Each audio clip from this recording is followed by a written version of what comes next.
મ્યુઝિકની તમે વિચારો એના કરતાં પણ વધુ અસર તમારા બ્રેઇન ઉપર પડે છે. Hello guys, welcome to day 17 of being creative. તમે જ્યારે મ્યુઝિક સાંભળો છો તો ખાલી એન્ટરટેનમેન્ટ નથી મળતું, પણ રિયલ ટાઈમમાં તમારા બ્રેઇનનું થઈ રહ્યું હોય છે rewiring. So when we listen to music, આપણા બ્રેઇનમાં ડોપામિન રિલીઝ થાય છે, જેનાથી આપણને મળે છે મોટિવેશન. કોર્ટિસોલ પણ ડિક્રીઝ થાય છે, જેનાથી માઇન્ડને મળે છે સ્પેસ, અને તમારું લેફ્ટ અને રાઇટ બ્રેન બંને એક સાથે લાઇટ અપ થઈ જાય છે. It is a rare combination કે જે ક્રિએટિવિટી માટેનું પ્લેગ્રાઉન્ડ છે.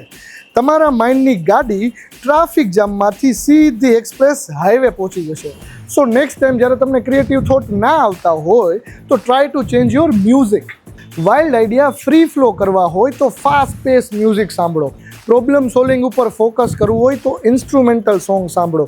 ડીપ થિંકિંગ કરવું હોય તો સેડ સોંગ સાંભળો, અથવા તો કોઈ નવા કનેક્શન અને થોટ જોતા હોય તો અનફેમિલિયર લેંગ્વેજમાં સોંગ સાંભળો, જેમ કે કન્નડ, તમિલ, તેલુગુ કે ચાઇનીઝ. તમને થતું હશે કે આવું કાંઈ થોડી હોય, પણ કાંઈ વાંધો નહીં, પહેલે ઇસ્તેમાલ કરે ફિર વિશ્વાસ કરે.